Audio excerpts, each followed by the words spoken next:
kami eh, datang ke sini. Yang kalau kita lihat barangkali dari Bapak masih ada juga yang tentu yang baru-baru di Komisi 6, sehingga barangkali dalam hal ini saya coba flashback sedikit, artinya dari eh, apa yang sebetulnya terjadi di Jiwasraya. Karena dana pensiun ini ada karena Jiwasraya ada. Jiwasraya, dana pensiun itu tidak akan ada kalau Jiwasraya tidak ada. Saya akan coba flashback sedikit. Eh, artinya ada slide-nya. Pak, file 2 Pak. Belum slide file 2. Bisa file 2. Eh, sejarahnya artinya Jiwasraya ini eh, didirikan sejak zaman Belanda pada tahun 1859. Jadi kalau sekarang itu sudah 165 tahun usianya. Nah, barangkali ini juga satu-satunya perusahaan asuransi jiwa yang milik negara selama ini. Dan barangkali terus yang kedua aja Pak, slide-nya, biar itu. Dari usia yang sudah 165 tahun ini, sebetulnya belum pernah Jiwasraya ini melakukan gagal bayar terhadap klaim-klaim yang terjadi. Nah, ini kita lihat bagaimana historisnya sebetulnya. Eh, kalau kita lihat dari tahun 1998 sejak terjadinya krisis, itu memang sudah ada terjadi negatif ekuitas. Tahun 98 sudah terjadi. Tetapi terus berjalan, kalau kita lihat pada tahun 2008 sampai 2018, di situ terjadi penggantian direksi, itu pun masih terjadi negatif ekuitas. Tapi kenyataannya sampai 2018 tidak pernah terjadi gagal bayar. Ini historisnya. Karena memang ini perusahaan tua dan perusahaan yang sudah sangat berpengalaman. Nah, pada saat terjadi penggantian direksi pada tahun 2018, kita lihat dari data ini bahwa sebetulnya sudah mulai membaik pada tahun 2012 dan diperkirakan 7 tahun lagi atau 2 tahun lagi dari tahun 2025 itu dia akan membaik gitu. Tapi pada saat penggantian di situ ada terjadi pengumuman gagal bayar yang dilakukan oleh direksi yang baru pada saat itu. Nah, hal ini adalah satu malapetaka yang terjadi. Ini sebetulnya penyebab awalnya. Jadi, akibat daripada adanya pengumuman gagal bayar ini, Jiwasraya pada saat itu terjadi terjadi distrust, orang sudah tidak percaya lagi beli asuransi. Lantas juga penutupan kantor-kantor cabang dan juga agen atau tenaga pemasar sudah tidak bisa jualan, maka di sini tidak ada lagi premi yang masuk. Akibatnya, eh, kalau di kita itu darahnya sudah tidak mengalir, sudah tidak mungkin lagi bisa bisa hidup. Itu yang terjadi sejarahnya. Jadi artinya sampai eh, artinya dengan alasan penyihatan pada saat itu, maka dilakukanlah satu restrukturisasi. Itu penyebab awalnya. Maka di situ eh, akibat daripada restru itu hampir semua pihak itu dirugikan. Apakah itu karyawan, termasuk pemegang polis, barangkali di PKT ini juga pemegang polis di Jiwasraya sebelumnya, dan juga para pensiunan. Jadi itu yang terjadi, Pak. Dampak daripada sebetulnya gagal bayar itu sangat fatal sekali gitu. Itu berdampak pada seluruhan itu merugikan karyawan, pemegang polis, dan para pensiunan. Dan perlu kami sampaikan juga di sini, barangkali tolong slide berikutnya, Pak. Ini berdasarkan data, artinya pada saat terjadi gagal bayar, itu dilakukanlah PMN, penanaman modal negara, itu yang diberikan sampai secara total itu 34,72 triliun. Jadi pada saat awal terjadi gagal bayar, itu 20 triliun, terus ditambah 34,7 triliun. Sedangkan berdasarkan BPK, hasil daripada BPK, kerugian negara hanya 16,8 triliun. Pertanyaannya, kalau 20 triliun itu saja diberikan kepada Jiwasraya pada saat itu, permasalahan ini tidak akan pernah muncul gitu. Karena sudah sehat gitu loh. Tetapi kita juga tidak tahu kenapa PMN itu diberikan kepada IFG Life. Padahal yang sakit siapa, yang diobati siapa gitu. Itu yang terjadi. Dan itu sangat berdampak kepada seluruh pihak gitu. Dan kita juga perlu mempertanyakan kenapa kerugian 16,8 T sudah dikasih PMN sampai 34 sekian T, tetapi juga masih belum selesai gitu loh Pak. Harusnya kalau itu dana itu diberikan semuanya ke Jiwasraya pada saat itu, kasus ini tidak akan pernah muncul. Para pensiunan juga masih baik, pemegang polis juga masih lancar. Mungkin PKT nggak akan ke sini juga kan? Karena PKT adalah juga klien kita sebelumnya, klien di Jiwasraya gitu. Nah ini yang terjadi. Saya sih menyarankan kepada Bapak yang ada di sini ya perlu juga dilihat. Kenapa sih kerugian 16,8 kok PMN-nya sudah sampai 34, kemana sih dananya? Itu tuh yang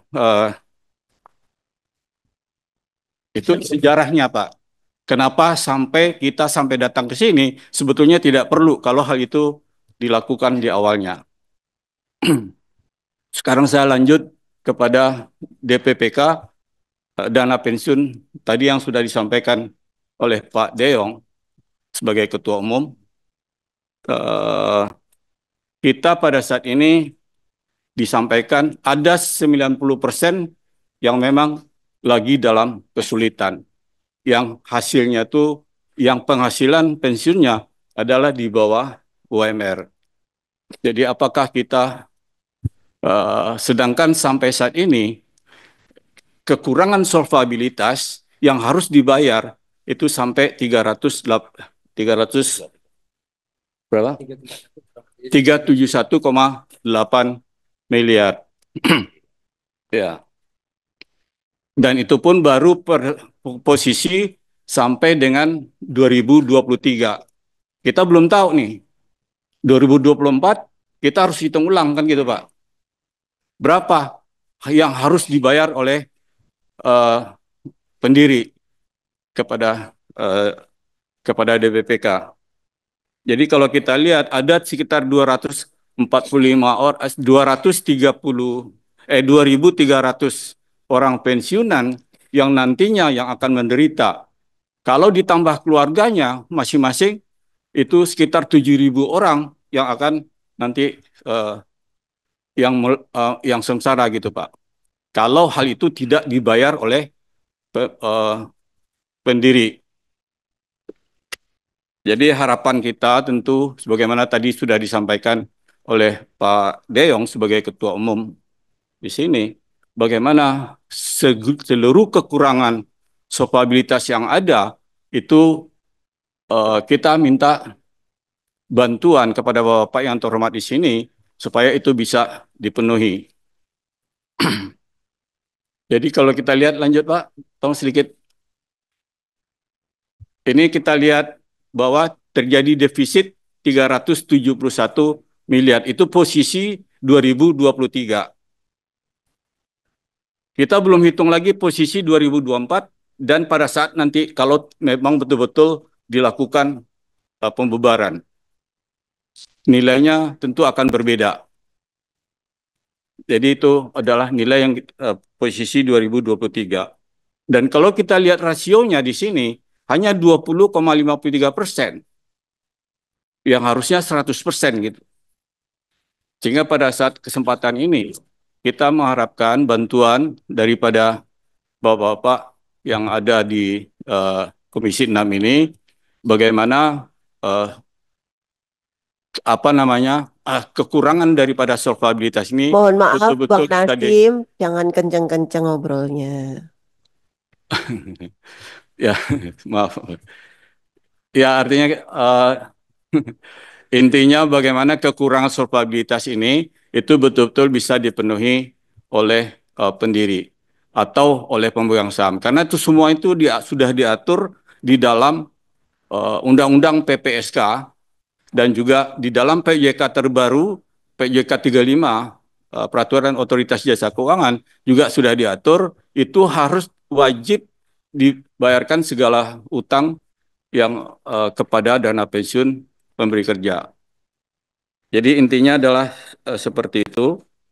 Tentu kita sangat mengharapkan saya tampilkan semua artinya di pasal-pasal yang artinya eh, coba barangkali dilanjut Pak. Ya ini kewajiban membayar iuran tambahan itu sudah diatur di dalam PJK semuanya. Lantas tolong dilanjut lagi Pak. Ini adalah bagaimanapun kewajiban iuran tambahan itu menjadi utang pemberi kerja kalau tidak dibayar dan menjadi piutang daripada DPPK. Itu harus dipenuhi. Itu semuanya adalah aturan-aturan yang sudah diatur oleh POJK sendiri dan juga ini adalah kewajiban pemberi kerja atas iuran terhutang di mana di dalam PPSK dan pasal 3137 PJK 35 itu juga diatur bagaimana eh, kalau terjadi likuidasi pemberi kerja tetap bertanggung jawab atas utang-utangnya. Jadi sehingga di sini kita sangat mengharapkan karena sampai saat ini belum ada kelihatan pembayaran sehingga kita mengharapkan bantuan daripada Bapak-bapak yang mulia di sini itu bisa dilaksanakan sehingga para pensiunan yang 2.300 orang ini bisa terselesaikan dengan baik, bisa mendapatkan apa namanya pensiunnya. Jadi itu yang menjadi tuntutan kita.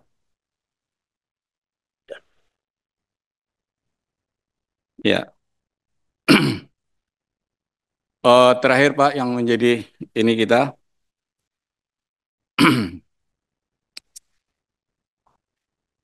tolong Pak dilanjut Pak dikit. Jadi ini Pak tuntutan kita yang tadi sudah disampaikan bahwa kita mengharapkan itu kekurangan solvabilitas itu dibayarkan secara keseluruhan. Kalau toh nanti pada saat pembubaran ada perhitungan baru, tentu kita mengharapkan dibayarkan secara keseluruhan. Jadi 100% daripada perhitungan kita harapkan itu bisa dibayarkan oleh kepada DPPK. Lantas atau memang ada alternatif lain misalnya kita bisa dialihkan ke dana pensiun lain supaya tetap berkesinambungan sebagaimana juga yang sudah apa namanya yang sudah dilakukan oleh BUMN lain yang dulunya juga pernah di kita. Jadi artinya seperti PKT dulu adalah eh, pensiunnya adalah di Jiwasraya, sekarang dialihkan ke EFG. Barangkali juga kita ada solusi seperti itu, silakan kan gitu Pak. Yang penting bagaimana para pensiunan ini dia bisa hidup karena filosofinya dia harus apa namanya untuk kesinambungan penghasilan di masa tua. Kalau sekarang stop ya akan mati semua kan gitu Pak. Barangkali itu yang eh, bisa saya sampaikan. Terakhir tolong Pak, yang terakhir ini saya hanya mengutip pidato daripada eh, Bapak Presiden kita, Prabowo yang baru. Pak Presiden, saudara-saudara, masih ada saudara-saudara kita usianya di atas 70 tahun masih menarik becak. Ini bukan ciri-ciri bangsa yang merdeka. Hanya kalau kita bisa wujudkan keadaan di mana rakyat sungguh merasa dan menikmati kemerdekaan, baru kita sungguh-sungguh puas dan bangga dengan prestasi Indonesia merdeka. Jadi ini kutipan yang kita harapkan tentu menyentuh kita semua. Jangan para pensiunan ini tentu kita tidak ingin setelah dia tidak terima pensiun akan menjadi penarik becak semua. Tentu itu tidak kita harapkan. Jadi itu Pak, harapan kita sekali lagi kepada Bapak-Bapak yang mulia di sini bisa membantu kita untuk memenuhi segala tuntutan yang sudah kita sampaikan tadi. Demikian Pak yang bisa saya sampaikan tambahan daripada disampaikan Ketua Umum tadi. Demikian dan